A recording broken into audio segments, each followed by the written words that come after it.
১-১১ ভয় দেখিয়ে সমর্থন নিতে চায় অন্তর্বর্তী সরকার। স্পষ্ট করে বলে দিতে চাই, ভয় দেখিয়ে লাভ হবে না। সবার মতামতের ভিত্তিতে স্বচ্ছ নির্বাচন চায় জনগণ, যা শেখ হাসিনা হতে দেয়নি। আজ শনিবার আরাফাত রহমান কোকোর মৃত্যুবার্ষিকী উপলক্ষে ঢাকা মহানগর দক্ষিণ বিএনপি আয়োজিত মিলাদ ও দোয়া মাহফিলে এসব কথা বলেন বিএনপির সিনিয়র যুগ্ম মহাসচিব অ্যাডভোকেট রুহুল কবির রিজভী।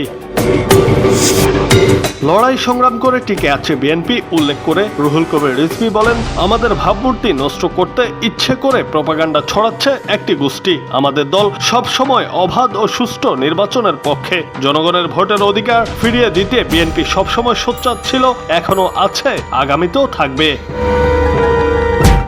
বিএনপির সিনিয়র যুগ্ম মহাসচিব বলেন, ছাত্র জনতার আন্দোলন ও রক্তের ফসল এই অন্তর্বর্তী সরকার। তারা জনগণের আকাঙ্ক্ষা পূরণ করবে, অথচ তাদের প্রয়োজনীয় সংস্কারে মনোযোগ নেই। কলকারখানা বন্ধ, অর্থনীতি নিম্নমুখী, জনকল্যাণে মনোযোগ না দিয়ে ঘোর প্যাচের মধ্যে রয়েছে সরকার।